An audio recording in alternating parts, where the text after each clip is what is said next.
Because of the breadth of social media, parents are pursuing some ideas that they really don't need to pursue. Don't try to solve a problem that you don't have. Stop and think, what is your goal? Every generation of parents have their own challenges as it relates to what is new, what is trending. This present generation, they have the Wonder Weeks. There's nothing in the Wonder Weeks that has any support from the scientific community. There's new trends, there's new philosophies, there's some new things that come out that are wonderful. There's other things that are just not so wonderful, maybe a little dangerous. It's called baby-led weaning. Some portions, this makes a lot of sense. Some elements are not so much. It's an intriguing title, but in practice, babies don't lead anything. Baby has no say in it. Self-feeding starts naturally at 8 or 9 months. Why are you forcing self-feeding on a 6-month-old? Parental intentionality coupled with resolve is a better option than baby knows best. You're the mom and dad. You have all that wisdom. Your baby has none of it. They need you to direct it.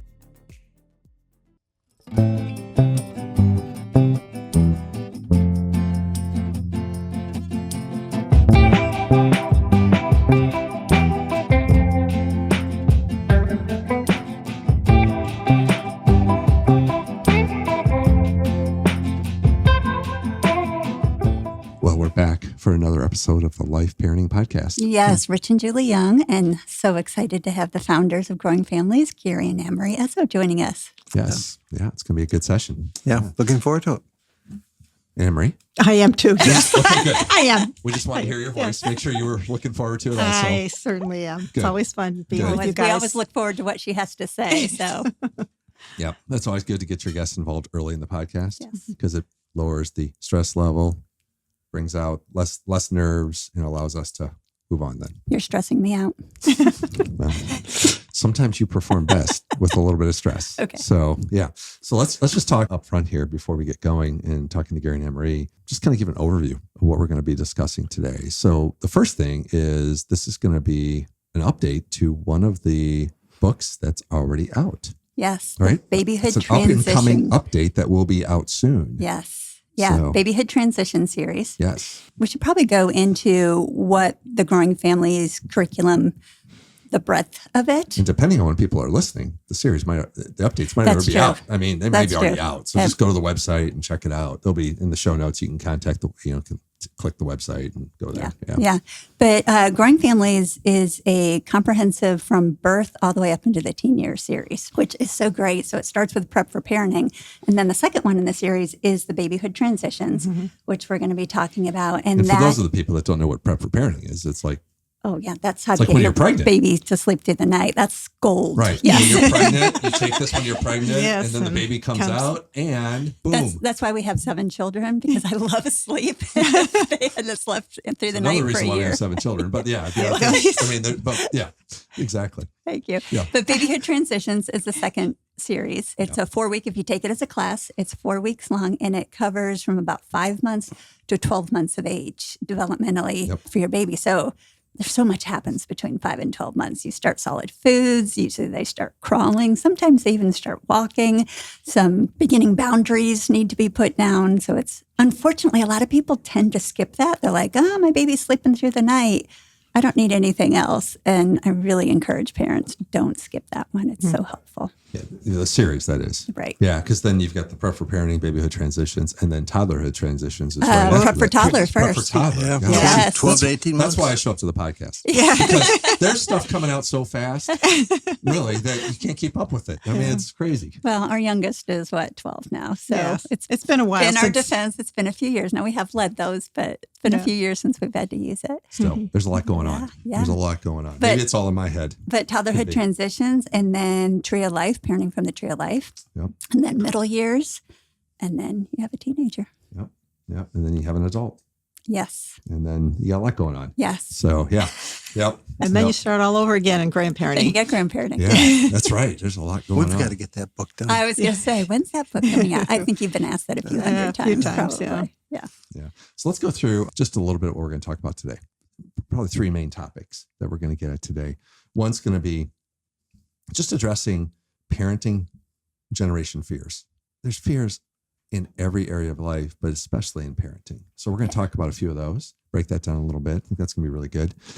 And then we're going to talk about just the neurological development of kids, and some really cool things that are going on there. Some things that maybe are a little bit out there, that we need to pull back in society and just talk about that. And then just the feeding thing. I mean, food is good. Oh, yes.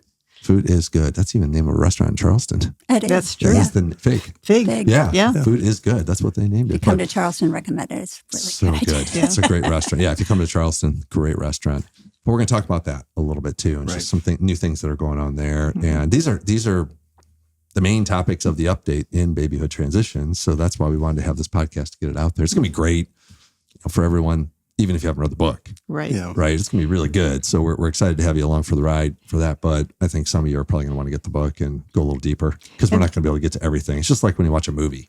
When you watch a movie, you catch a part of the book, right? If you read the book before the movie, usually you're disappointed because, it just doesn't cover everything. And that's kind of what we're going to do today. We're going to get as much as we can in, but the book is where it's at. Yeah. So get the book. And even if you're not in that season yourself as a listener, some of the principles that we're going to share really apply no matter what season of life you're in your parenting. And for the grandparents out there that are listening, maybe this will give you some understanding of what's taking place with this new generation. Mm-hmm. Right. Yeah. Right. That's good. So Gary and Emery, where do you want to start off? I think three big topics there. Where do you want to take off? Well, first we're excited to be able to bring the Babyhood Transitions workbook up to date. Not that it needed a lot of changes. There are some new things that are exciting that we'll be able to add. But over the years, we would receive emails and questions about this particular trend, that particular trend. And that really gave us a sense of urgency of wanting to speak to these these issues that are so associated with these early months. Because our fear is, because of social media is so around the world so quickly, there are temptations to be able to follow after anything that might make me feel good, might make me feel safe, might alleviate some of just my parenting fears.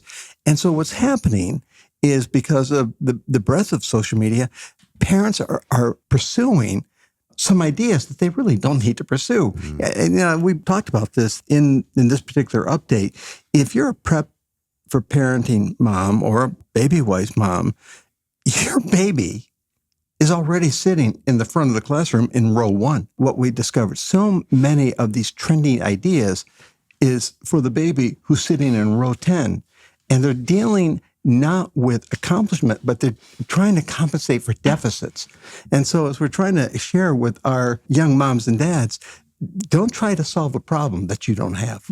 That doesn't relate to you. Your baby's sleeping through the night. Your baby's on a good routine. Your baby's having fantastic wake times. Your baby's showing all the signs of learning. And that's what this age is all about.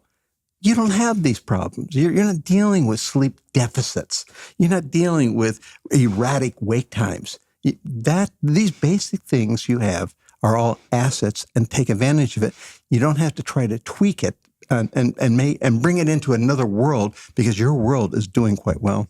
So speak to that person that might be listening that didn't take prep, didn't take Baby-Wise, and they have some of those issues, and they're out searching for help in those areas. Well, what's a way to address those things without getting too far, without allowing the fear thing to just take over? I think, I don't want to say there's a simple solution, because there's not, but I'm sure glad Emery's here to explain that.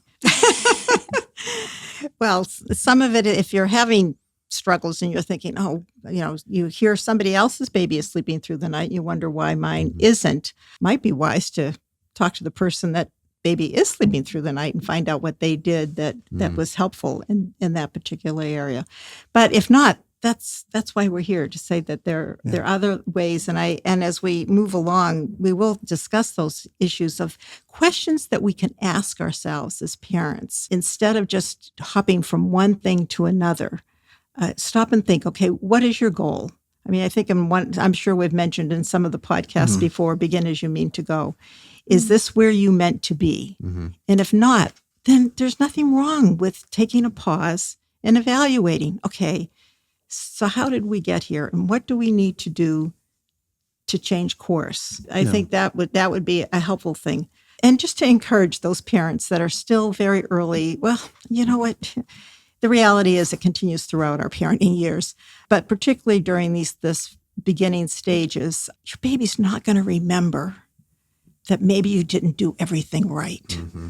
Because I would imagine the average parent, you're feeding your baby, you are making sure their diapers are clean, you are making sure they're getting some sleep, maybe not as much as everybody would like, but you're doing all of these. You're cuddling them, you're loving them, you're singing to them. When you say that fear for a lot of people either drive in anything, but let's just say parenting, but fear drives people either to do nothing, like it locks you down, or you just start changing everything without waiting to see what works, and you're just constantly changing. So you've got, I think, two camps that people fall into: bury your head in the sand, or just go to massive change. It's the shiny object, and just go after change, and not even wait to see what the results are of the changes. But something gets changed, and then let's see something else. Let's do that, because you're just so scared. I don't know. I just find that is common for a lot of people. One of those two camps. Mm-hmm. It is. It's parents have an innate sense of fear, I think, that, am I doing it right? Am I taking care of my baby? But there's also I'm not sure fear is the right word, but it's the fear of, am I giving my baby every opportunity to be all that he can become? For example, every generation of parents have their own challenges as it relates to what is new, what is trending. Now, back in our day, what was new and trending really was within what was happening within your church group, what was happening in your local group. There was no internet. It could also be like the economy. How things are going as far as just overall success of the country and things like that too determines how things play out too in families. That's true. Well, that's that is another external fear. Yeah. But even for our generation, that's when Sesame Street came out. That's right. So I mean, Big Bird. Yes, my childhood. and so that was, For our generation as parents, But so I mean, that was there, and it was like, well, you want your children to be able to start learning their ABCs, So I mean, I can remember. Right. Hopefully they throw in a little Sesame Street theme music behind us there. Yes. I mean, if the audio team can do that, that'd be awesome. But when you guys had your first, what was popular was brain stimulation videos, or for the 12-month-old, or flashcards teaching your baby Swahili and advanced mathematics at 8 months of age. Yeah, I missed that in my family. Yeah. It didn't quite get down to me. So what was happening is parents were gravitating to, for example, one back 20 years ago, Baby Einstein was very, very popular.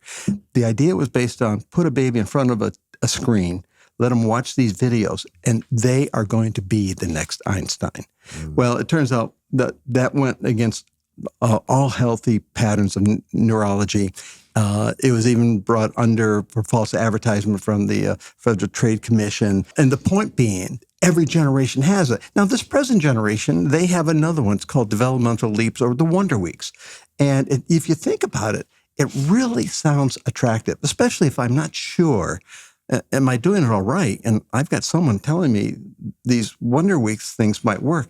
And that is a theory, an interesting theory. It was developed by two Dutch researchers.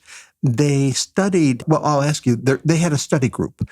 And they determined out of that study group that babies go through what they call developmental leaps. That is, they have cognitive leaps at these very specific dates in their growth cycle. Go ahead, you got them? Yeah, they were like at 5 weeks, 8 weeks, 12 weeks, 19 weeks, 26 weeks, 37 weeks, 46 weeks, 55 weeks, 64 weeks, and 75 weeks that the baby's brain experiences cognitive leaps. Yeah. And before they have the cognitive leaps, if you have a fussy baby, that's a sign that your baby is actually getting smarter.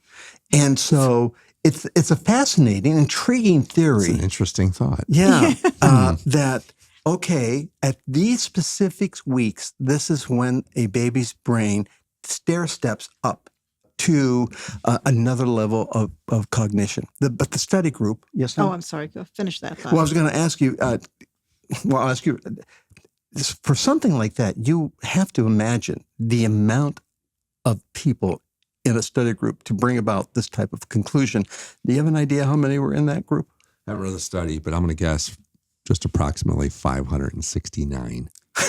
Okay. I'm just going to throw that Yeah, out that's there. Julie? good. Well, I mean, most good scientific studies have 1 or 2,000 at least. Yeah. You, honey, you want to Should try have said it? 5,000. Well, that's not fair because I kind of know the answer. But put you on top of the class. 15.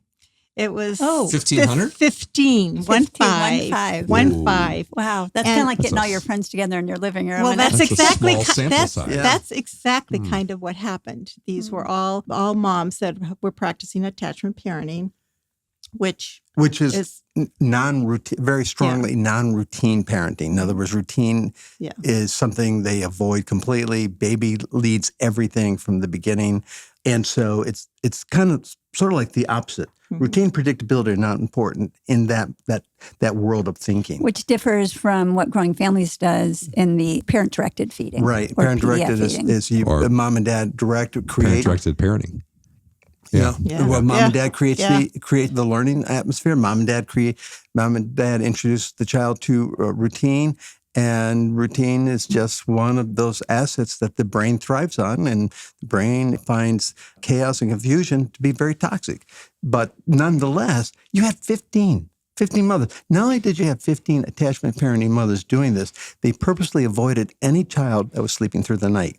Not only did they avoid any child that was sleeping through the night, but the subjects had to self-report based on what they were told to report.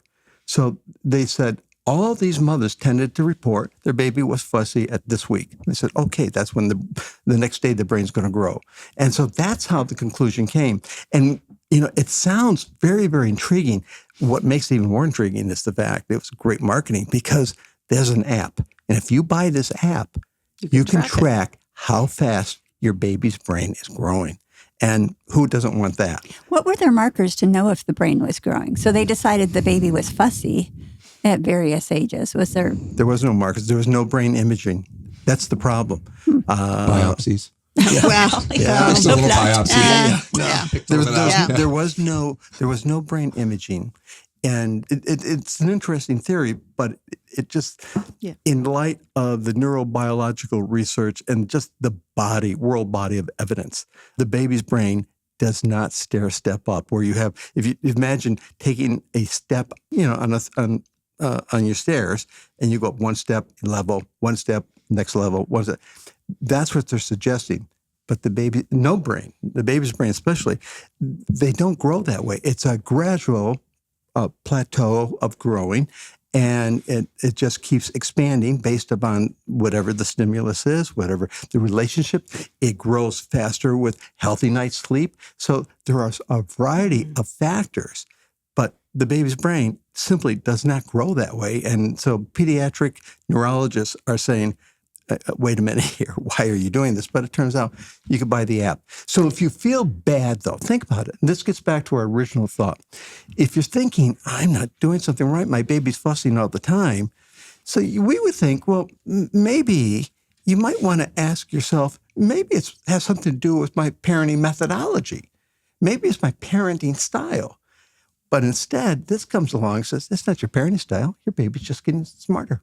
And so you don't have to worry about it. Which one would you take? I want the smart kid. Yeah. That's what So I is want. the whole Wonder Weeks why it's attractive is more because it's now an excuse? It's now a reason Or is I it can simple? say. Or is it simple? Well, I don't know that Yeah, it's- but what is it offering? Why would I be attracted to it other than, just an excuse? This is why I want to follow it.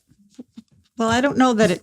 I'm not that they sure. look at it. I don't know that they would look at it as an excuse, but it would just make them feel better. Right. Like, Makes them feel better that this is the It's reason. a solution. and It's it's a not- solution. Yeah. Well, yeah. it's just explaining that there's a reason for my baby being fussy, and it's not me. but there's nothing beyond that they're recommending. Because of that, now you should do this. Right. They're No, just saying, listen. and then, Right. Well, I think there are some certain things that it's certain indicators. Then maybe you're going to see this.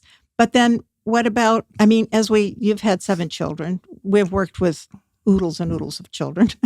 More than 7. Yeah, and they all grow at different developmental rates. So just to put even, again, speaking to the younger generation, I mean, those of you that are seasoned parents and have been around for a while, and especially the grandparents that are listening, the chart that was created who knows how long ago, that have some basic developmental steps that are indicators. Yes, your baby is growing both physically, emotionally, cognitively, as they should.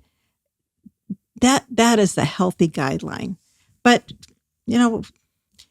when it comes to parenting, everybody's got a good idea. Yeah. Or a good marketing.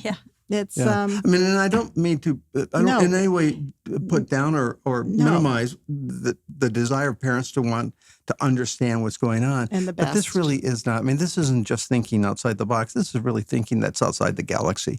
There's nothing in the Wonder Weeks that has any support from the scientific community. And there's a lot of concerns with it. But the broader point is like this was Wonder Weeks for this generation. Okay, Baby Einstein was for your generation, and there's who knows always what's gonna something. be.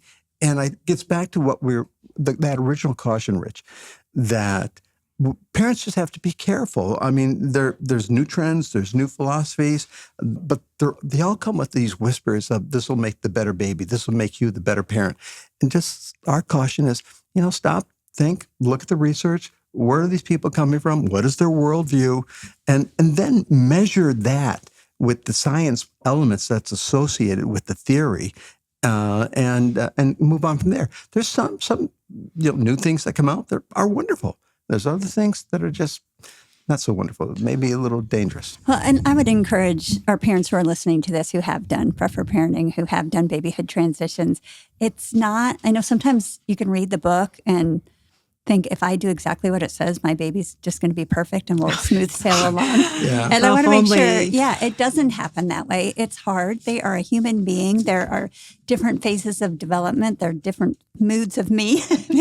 You put in my human factor. But I just keep thinking through all this, encouraging parents to persevere. Yes. Yeah. Like if you know what to do, keep persevering. Sometimes it takes... I think of blanket time. We've talked about that before. The first time I introduced blanket time, it did not go well. The second time, it didn't go well. Right. The third time, it didn't go well. But we just kept working at it. And I think the same thing with introducing solid foods, with sleeping through the night is persevere. It's very easy to get on social media. There's some influencers who are really talented at putting together some really fun reels. And you think, that's the answer to all my solutions. Just explain blanket time. Real quick, for some people that might be new to the podcast, what are the purpose of, what's the vision behind that, and then practically, what is it? Yeah, so blanket time is where you can put your baby, your toddler, on a blanket with a few toys, and they will play. And you teach them that the blanket is the boundary for a set amount of time. And it's great, if you have to go out somewhere, you can set up the blanket. I know when some of our older kids had, sports games or practices or something like that, I could set up a blanket and the toddler, could play contentedly. We had to work up to it, but But what's the and that's great. That's the practical side of it. What's the long-term vision of that? What's it doing for that child and for that parent? Yeah, so it's doing a couple of things, right? Well, establishing boundaries, focusing and concentrating. Focusing, concentrating, which are all the contributors that are required for self-control. Self-control then being the major positive factor that leads to greater cognition, because they could sit, they could focus, they could stay tuned to exactly what they need to do. Like when they're a young adult and they're employed. Right. Just a task in front of them. They can sit there and focus on and get it done and not be all over the place. See, now what you're getting into is another podcast, which we have to do, because that's frontal lobe parenting, because all of this affects all of this affects the frontal lobe development from these earliest months. Just going to draw a picture of the brain. And since we're talking about brain development, this is what's going to feed their brain development. Yeah. Well, I think every parent, every generation, what generation did not want the smartest kids? Of course. What generation did not want to be able to give their kid every advantage? And I'm really glad there was no social media when I was raising my kids, because I think I would have been very lured into, if I do this, if I buy that, can I buy it on Amazon? I can have it here tomorrow. Something as simple as blanket time is one of the best things that you can do for frontal lobe parenting to make smart kids. Exactly. I just drew. I tried to draw frontal lobe parenting. I drew an ET. I was just going to say This That is looks ET like right ET. here. Oh. Yeah. ET phone. Oh, my home. goodness. Yeah, Yeah. I know. Not really. I mean, that's Okay. pretty crazy. I think in the book we kind of stress the point. We go, I don't want to say we go against the AAP recommendations. We just say, you know what, why don't we wait for at least 4 weeks? Oh, They'll for say the- right for the- away for the tummy time, but we say wait 4 weeks because I think there's enough growth within 4 weeks that makes it a little bit more safe. Do you think at my age it's okay for me to have tummy time? Yeah, you can have tummy time, Rich. Can I? Okay. All right. Yeah, Okay. tummy time, unless you start snoring at night on your tummy, I don't. then there's an issue. No, I don't do that. Okay, well, let's move on. Okay. Okay. All Okay. right. Yeah. Good. Let's talk about this next trend that we talked about in the Babyhood Transitions book. So this is part of the update. Yes. Yeah, this part of the update. This was fascinating. It's and we receive a ton of inquiries about this particular topic because some portions of this, this makes a lot of sense. Some elements are not so much, but it's called baby-led weaning. So if any of our folks listening are saying, oh, I heard about that, I was thinking of investigating that. That's what we want to do. And that's what I felt is important, to investigate what are the merits, if any, what are the advantages, what are the disadvantages, what are the things should we look out for? And this has to do, we talked, Rich, something that you and I didn't do much of, but historically, when we talked about baby starting solid foods, that's really the start of weaning, because you're weaning them off of milk. And if you do formula, right. some say, well, you're weaning them off of formula, weaning them off the breast immediately. That's the first weaning. But we're talking about solid food introduction, which is usually... That's when I finally got in the game. That's right. I got to start feeding them the That's food. right. I'm like, I am part of this process now. Yes. Well, this is the whole thing. So the theory, the baby-led weaning, it's as in its title, it's talking about the idea that there's an advantage if you just let your baby lead the experience. In other words, your baby, even at 6 months of age, if you allow them to self-feed, they're going to have an experience. And that experience is a very positive experience. It may be a little messy, or it may be a lot messy, but the baby's deciding. And there's 3 different values. But first I want to just talk about the title, baby-led weaning, because in truth, there is no such thing as baby-led weaning for a 6-month-old or 8-month-old, or even a year-old. Babies don't pick their food. Babies don't have a menu. They're not going to the refrigerator preparing their meal. Most of them don't have an income either. Yeah. No, Yeah. So I mean, it's an intriguing title, but in practice, babies don't lead anything. Moms, regardless of what philosophy you follow, mom's still selecting the food. Right. Mom's still selecting what the texture is. Mom's still selecting the amount of food to be served. Mom's still selecting the assortment of food. Baby has no say in it. So there's no baby-led in terms of what they're saying. The element of baby-led is tied to the idea that let the baby lead once you put the food on the baby high chair. And so it'll say, okay, there could be some validity in that. Let's we'll talk it through. But what ended up happening as you dig deeper into the core philosophy, they have three values. One value is that a baby is better off if you allow the baby to self-feed. So, okay, that sounds good. But wait, you mean babies are self-feed, like they use their hands. use their Yeah. hands Yeah. to feed Yeah. themselves. Yeah. Okay. The problem is when you look at the muscular, help me here with that, honey. The neuromuscular readiness. development. Mhm. And when you look at just the finger dexterity, I would love to see what 6-month-old can self-feed, because they Can don't. actually pick something up Yep. in a nice way. Now, a 9-month-old. That could be a kid that doesn't eat a lot of food. But I mean, they may not get in the Yeah. body, you know. Well, the idea is if you put it on the high chair, on the tray, you're not going to spoon feed, because the spoon is not considered it's considered a sign of authority and mother usurping her authority. And we're talking about a 6-month-old. We're talking about 6-month-old. That's what we're talking The about. idea, Okay. their goal is you want the child to move towards self-governance. And so this is a way to get there. Actually, it's not a way to get there, but that's what's being promoted. And if the baby's just allowed to use their hands And some of it, they'll get it all over their face and their hair, but some of it will get into their mouth. And in the process, they're going to learn different textures. They're going to learn what they like, what they don't like. And I'm thinking, you have to get that baby a bath 3 times a day, not to mention hose down your eye.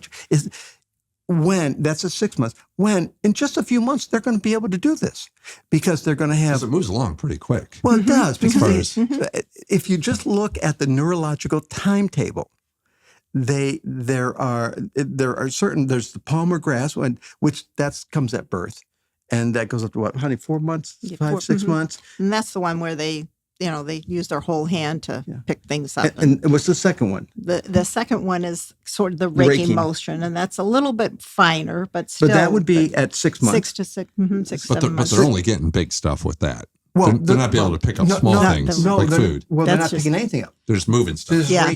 Raking. Okay. And sometimes it makes it to the mouth. Yeah. So then the next comes what is called the inferior pincer grasp. Honey, that's about 8 to 10 months. Yeah, 8 to 10 months. That's when they can begin to pick something up. They can't quite like get a Cheerio or something. Yeah, a Cheerio, a piece that. of rice, but they can't quite get it into the mouth. They'll poke their nose or cheek. They'll poke their nose, but eventually they could find its way. Success. Then you have the neat pincer. That's when they could pick up a piece of rice and bring it directly to their mouth and put it in. At that point, and that's what, about 12 months. Well, at 9 months, it starts at 8 or 9 months. Okay. So in other words, self-feeding actually starts naturally at 8 or 9 months. Why are you forcing self-feeding on a 6-month-old when it goes against all the developmental markers that are required in order to have healthy, including swallowing muscles, including chewing muscles? I think, what is it? There's six chewing muscles and three that are involved with swallowing. And three involved with swallowing. Those all have to ironically mature by 9, 10, 11, 12 months. So our question is, on this first element, why are you pushing a baby developmentally when they have not matched their developmental timetable, when you could wait 3, 4, 5 months and then encourage self-feeding? Is the thought that if they do it that way, it'll speed up? Yes, there is some of that thought that if they self-feed, that the baby is still learning. But see, they also look at, remember this part about the autonomy. We'll get that to the autonomy section in a little bit. But the idea is their brain is learning. Well, yes, but the brain will learn faster, and there's nothing gained by a 6-month-old self-feeding that isn't going to be already matched by the 8 or 9-month-old self-feeding, and that 8 or 9-month-old will be ahead of the 6-month-old who started. So just the first thing parents have to remember, just in the title, baby-led weaning, no baby's leading anything. Well, and I'm just thinking as a mom, what you're describing, if I were to allow my 6-month-old to do that, the amount of time block that I would have to allow for each meal, because one, they can't feed themselves very well. So for them to get enough food in is going to take a lot longer, since a lot of it's going in the hair, on the floor, in their lap. And then two, the time that I'm going to have to take cleaning them up, cleaning the high chair up, cleaning the kitchen floor up. So, I mean, even just put aside what's best for the baby, which is number one, but, just put that aside practically. I couldn't do that. Now, maybe if I don't have a job and I have one child and I'm at home, maybe I could devote my life to doing that. But you add in multiple children, you add in a job, you add in so many things. You're asking a healthcare worker or, childcare worker, daycare to do that. It's just not practical. Well, and I would have a hard time believing that you have a lot of joy in doing that. And so it's always been my heart for young moms to be able to enjoy their children. And I can understand why they get discouraged and, get frustrated. But and I think, to be fair, I want to present the other side. I mean, the advocates of the baby-led weaning would say, while waiting for the neurobiological unfolding that is needed for chewing and swallowing and for those safety and all the finger dexterity, is really not necessary, because, as you said, the view is, but the baby is still learning. And in fact, the bigger the mess, the better, because that's just saying, look how much your baby's eventually going to learn on all of this. But actually, if you just work it through, I think, in a just simple logical sequence. The fact that the baby has food all over his or her hair, face, chin, floor is the marker that's saying that baby's not ready for self-feeding. Right. The baby's going to be able to self-feed in a few months, but they're not ready for self-feeding. Right. And we have to remember, too, when we talk about self-feeding, we're talking about the baby literally, not mom with a spoon, baby literally self-feeding. We're not talking about the mom that gives her baby steamed carrot stick to gnaw on at 6 months or a piece of broccoli. That's not part of the program here. I mean, they would do that, but we're not talking about that. We're talking about literally the baby. Pureed foods. Yeah. Pureed foods. Yeah.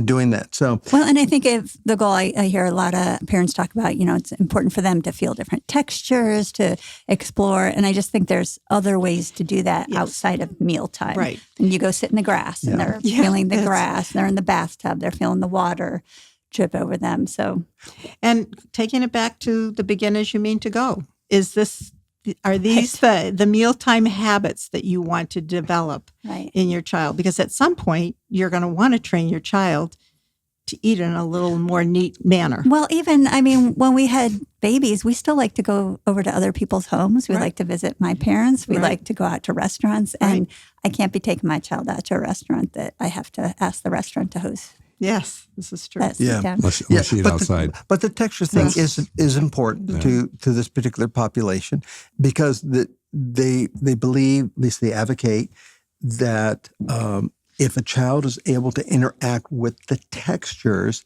that is going to aid the child becoming a better eater. They'll have a broader introduction of foods. They'll enjoy more foods as a result because you let them play with the food and touch the texture. But we think that the science is pretty clear that babies come preloaded with taste sensations. They do not come preloaded with texture aversions.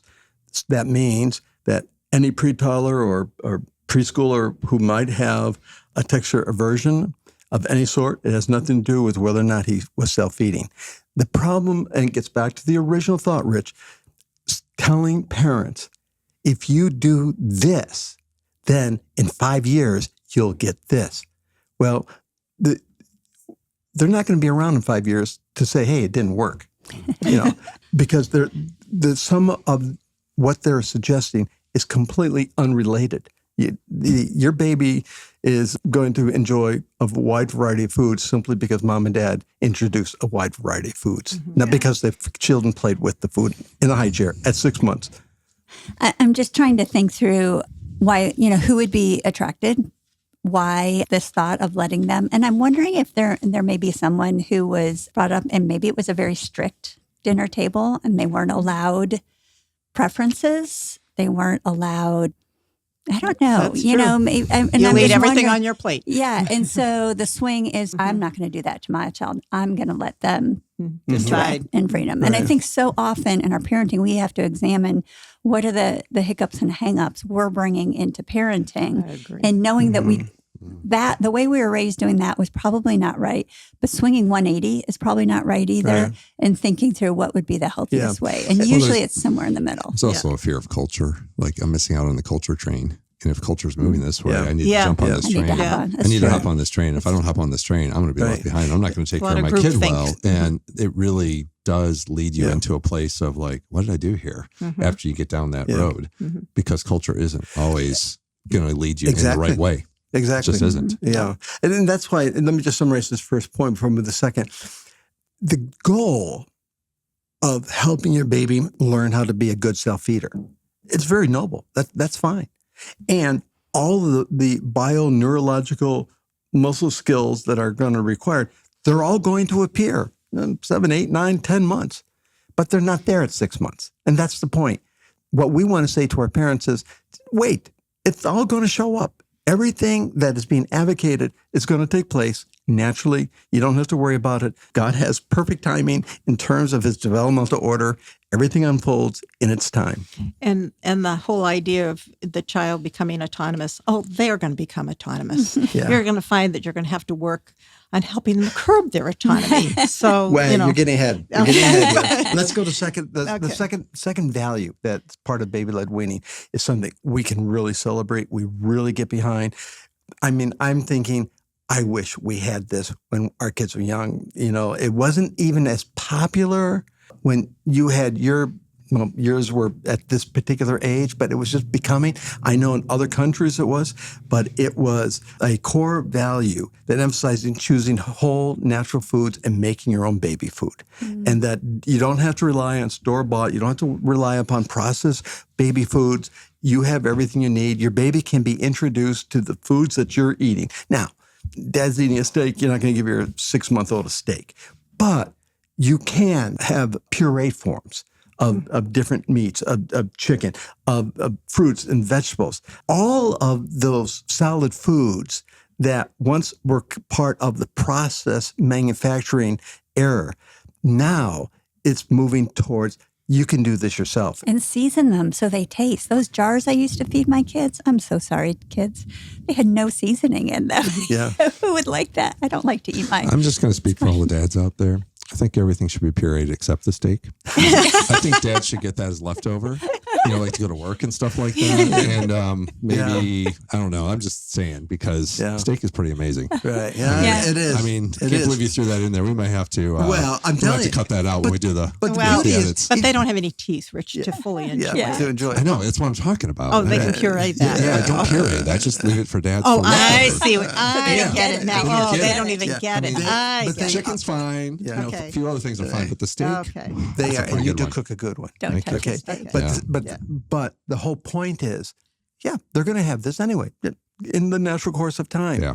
But we're very, very excited about talking Encouraging. about and being encouraged about all that moms and dads can do with this new freedom. But you have to remember, the American Academy of Pediatrics 20 years ago had a protocol. It was rice cereal first. Then after rice cereal, it was going to be your yellow vegetables, then your green vegetables. That sounds After familiar, that, Julie. then you go. That's and exactly you what we did. And you continue. and that's part of what we have in the Babyhood Transition. The methodology that Julie so beautifully demonstrates of how you do it remains the same. Maybe it's not going to be rice cereal because there's some concerns about arsenic, and we talk about that in the workbook. But okay, so it's going to be barley. But the principle of how you do it, that's all the same. So now the American Academy of Pediatrics is fully endorsing homemade baby food. And they have some cautions that that's associated with the, obviously with choking and things that just safety issues. But I think any parent who's willing to explore this option, they're going to find many advantages with it. So we're excited about this.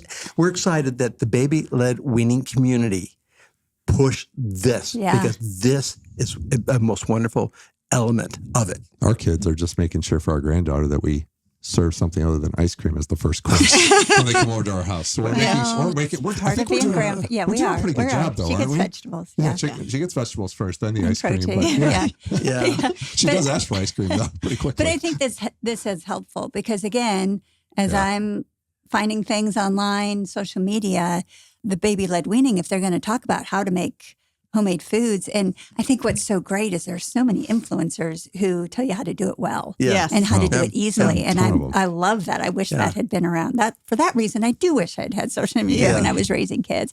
And so, fully embrace that. That We part of it. celebrate that. Just be careful that the You don't buy homemade into the baby rest of food the you're making, philosophy. you're not letting them Just smear it all over. Yeah. We were on the front edge of influencers. There you go. Oh, And you didn't even know it. I didn't even know it. Yeah. Yeah. It's how old we are. Well, you know what? You're Maybe. still an influencer. Okay. All So right. again, Okay. I think we may have mentioned, I'd love to just say it one more time. In the new workbook, we have a whole section dealing with how to make your own baby food and everything that you need to have in there. So that's, for us, it's very exciting. Yeah. And I think too, this gets back to part of looking into worldviews. And these worldviews that come along that are going to influence parenting, some of them happen to have some really good ideas, but they may have parts that are questionable.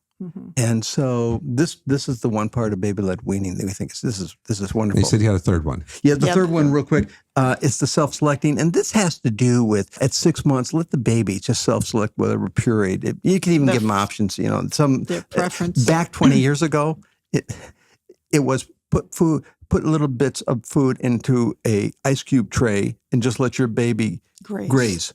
And they will the theory was they would biologically just come and take the food and they'll end up eating everything. Well, yeah, but they started with the candy first, and they started with the sweets. Or and, the fruit. They eat all the fruit. They eat nothing else. Eventually, you end up having to refill that tray with the things they took, not necessarily the things they needed. So this is not a new idea, but now we're into the self-selecting. And what's behind this is a child, this is going to help a child become not just a better eater, they won't be a picky eater, but you're motivating them to become self-autonomous. And I'm thinking, what 6-month-old is going to be self-autonomous? What can a 6-month-old, sit in the high chair and think about and do? They're not looking at finances. They're not looking at Wall Street. They're not looking at, hey, what's the French menu here? A 6-month-old, they have no innate wisdom or life experience that's going to guide them better than a fully devoted mom and dad who takes their life experience, takes their knowledge, takes their understanding of the world, and takes into consideration what is best for that baby. But I think it goes back to the point you made just a moment ago, Julie, about the whole issue of the autonomy and the self-governance. If you grew up in a home where you were not allowed to make decisions, even when you became old enough to be able to make wise decisions, it was still all decided for you. The tendency is, okay, I don't want to do that to my child. So we're going to start now. They can start with their food. And right. So. Well, and I think too, so if you weren't allowed to make choices, maybe there was a little bit of legalism going on and it was pretty strict and you think, okay, I don't want to do that. That's a good goal to not be that strict. But remember, again, that child is developing. Right. And so you want to give them some freedom. You want them to be able to make wise choices. That's great. But let's work on that as they age, developmentally appropriate choices and freedoms that they are ready to make, which we cover a lot about choices and freedoms in the tree of life because we have to be careful. We let them have too many freedoms. They become wise in their own eyes. Exactly. And I think the way we concluded this chapter is simply by reminding parents that parental intentionality coupled with resolve is a better option than baby knows best, because baby really doesn't know best. And that's what we want our audience to understand. You're the mom and dad. You have all that wisdom. You have all that knowledge. You have all that life experience. Your baby has none of it. They can't feed themselves. They need you to direct it. And finally, it's okay if mom uses a spoon. That's not a sign of a terrible Marxist or a fascist authority. It is just a really handy way to get food directly into the mouth of the baby because the baby cannot self-feed. And making sure that it actually gets to where it's supposed to be. Eventually into their tummy. So the idea is putting a negative identity, attaching it to something as simple as a spoon doesn't apply in this situation. Okay. So anyway, we're excited about this workbook. We have so many other updates, and we pray that everyone will take this knowledge and just be blessed. They could follow up on the research. There's a lot of support articles that we have on all the connected websites that they'll see in the workbook. But this has been a great experience for us. Great research experience. Good. Well, thank you for all the research and all the time you've put into updating it. I know parents have been ready for it, and it's going to be well received. Okay. I'm thinking, I'm kind of hungry. Do you want a snack, Julie? Let's go get some steak. And if I have a snack, can I feed myself? Yes, you can. Developmentally, you are way ready. Do you feel good about how I would do? I think what Gary said just a few minutes ago, parent intentionality coupled with resolve is a better option than baby knows best. Parent intentionality coupled with resolve is better than child knows best. Yeah. I mean, it's not just babies. It's children too. Children it carries on beyond that to a lot of things. Definitely. We've been talking about babies, but I think that's really good for us parents to hear that. And to keep in mind, this is only for a season because the whole goal is to take your body of wisdom, your knowledge, your life experience, As your a moral parent. sensibility as a parent, and invest it into your child so that they can become full of wisdom, knowledge, and moral sensibility so that they could be a productive member of society. So they start with nothing. They end with everything because you gave it to them over time and in time as they're able to understand it. Yes. And parents, moms, dads, ask the Lord for wisdom. Yeah. Yes. When we, Absolutely. that's where we need to begin because it can be overwhelming. Oh, Yeah. yeah. You It see all is. these social media trends. And before you jump on a bandwagon, say, Lord, is this from you? Go Give have a me snack. wisdom. Go have a snack do that. and ask the Lord for wisdom. Yes. Perfect. Yeah, great. So, All right. Well, thank you for listening to the Life Parenting Podcast. We're so glad you were here. You can check out the show notes for links to more information and resources, including how to get a contact mom. And I think back to that question you asked, what if your baby isn't sleeping through the night? Go back and go through Prep for Parenting and ask for a contact mom who can help you. There's also links to sign up for the classes. If you missed a class, go there and you can get some leaders taking you through it. yeah, you can find us on Facebook and Instagram. And wherever you listen to this podcast, please click subscribe and you will get those episodes as they come out downloaded right onto your platform. And for questions or topic suggestions, you can email us at podcast@growingfamilies.life. Right. So it's been great having Gary and Anne-Marie here. Thank It's you always guys. fun. Thank you, guys. Thank Really you. enjoyed it, Julie. Great session. Yep. Yeah, looking forward to the next one.